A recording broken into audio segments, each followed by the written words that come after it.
my brother priest, beloved consecrated persons, dear friends in Christ. Today, as we gather in sorrow and in hope, we remember with deep love and gratitude the life and ministry of Pope Francis. The loss of our Holy Father is felt across the world, touching the hearts of the powerful and the poor, the old and the young, the faithful, and even those still searching for faith. Ang kalibutan mingawon ni Pope Francis, ilabi na kitang mga Pilipino nga natandog pag-ayo sa iyang pagbisita sa atong nasod ni adtong tuig 2015. Human ang makusog nga bagyong Yolanda nga nakapatay og libo-libo ka mga tao. Kang Pope Francis nabati sa mga Pilipino ang gugma ug kaluoy sa Dios. Sa usa ka misa didto sa Rizal Park sa Manila, si Pope Francis giduyugan sa kapin kulang 6 milyones ka mga Pilipino, making it the largest papal gathering in history. In today's gospel, we hear the familiar and tender account of the disciples on the road to Emmaus.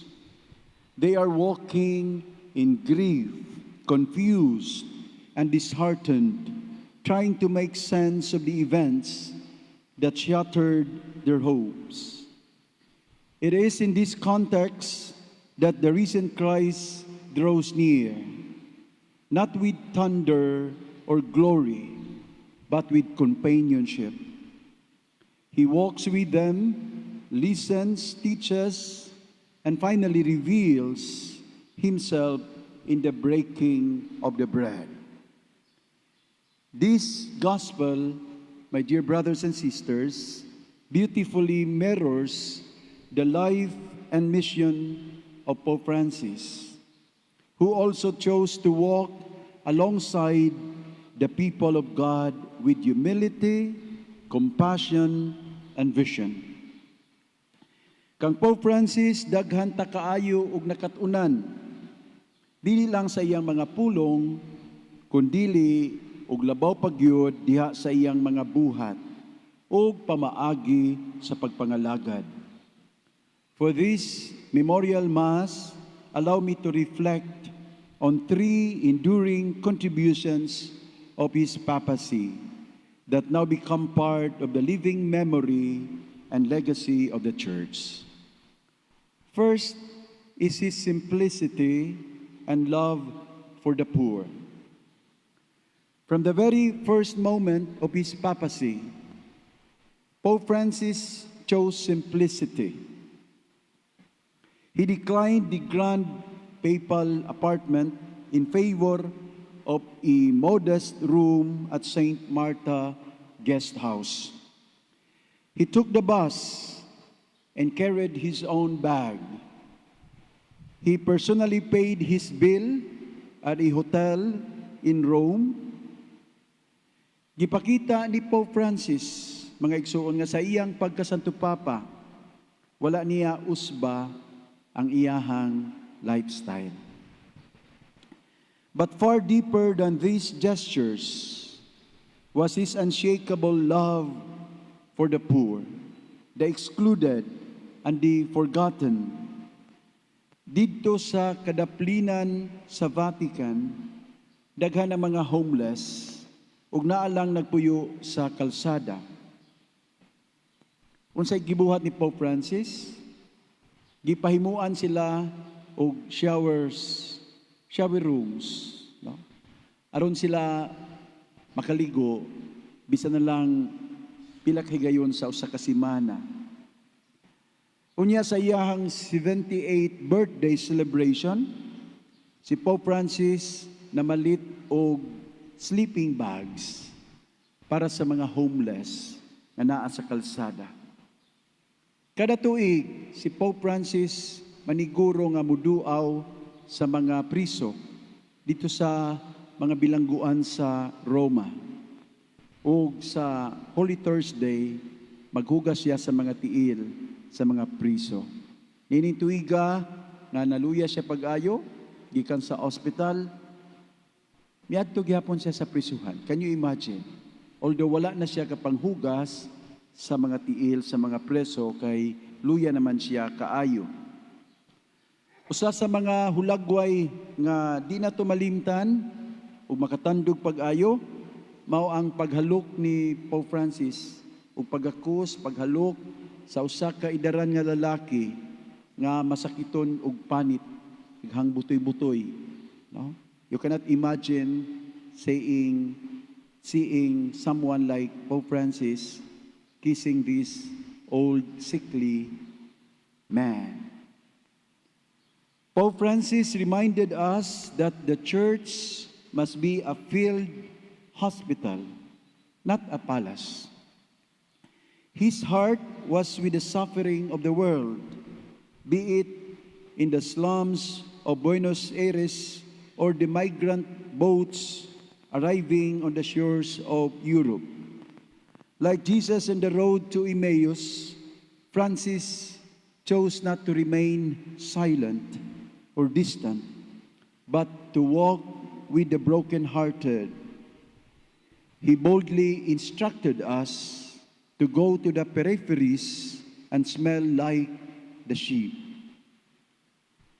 Second is his love for the environment and all of God's creation. In his encyclical letter, Laudato Si, Pope Francis called us to care for Mother Earth, our common home.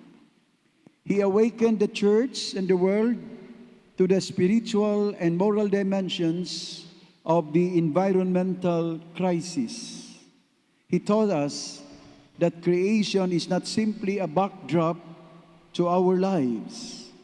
Rather, it is a gift entrusted to us by God.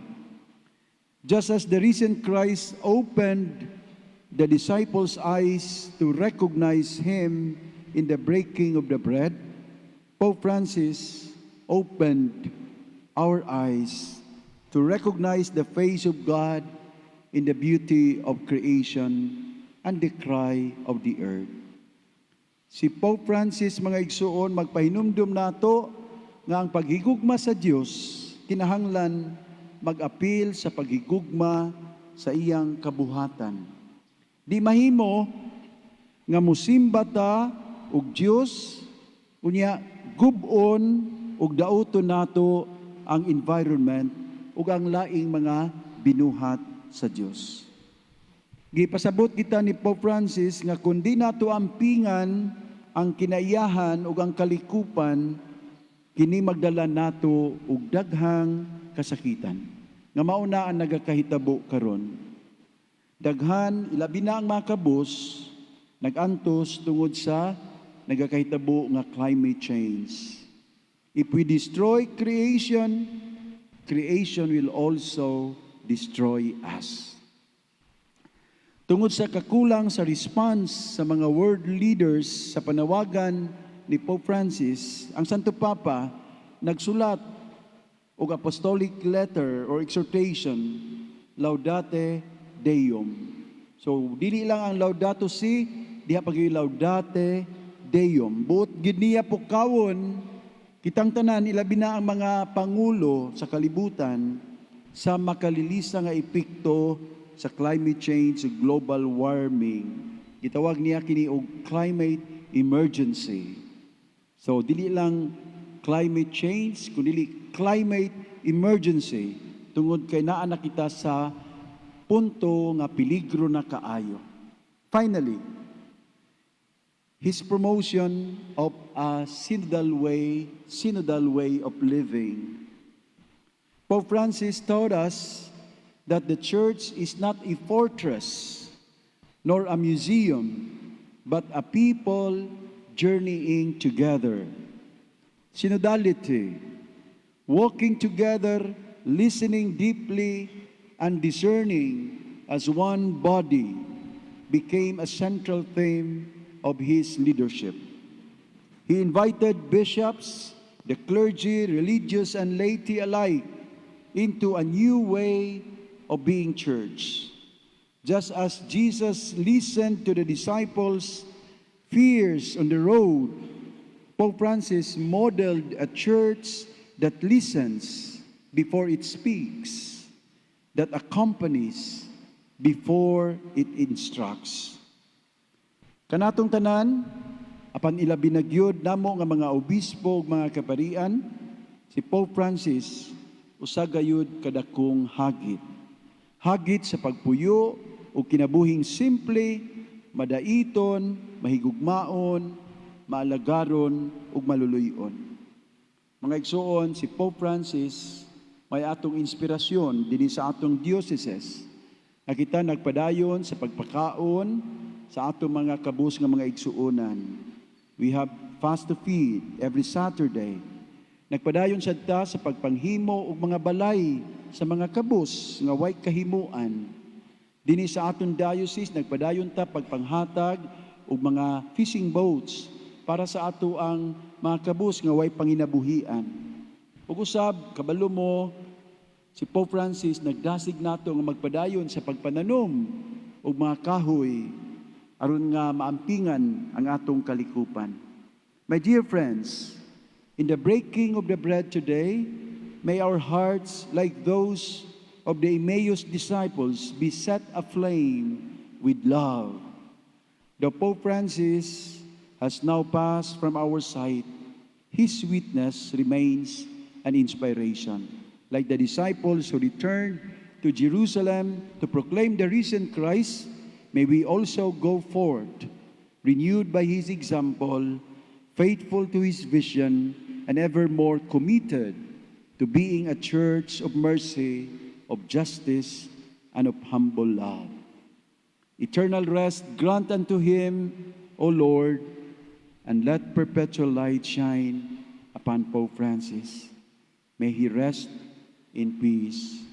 Amen.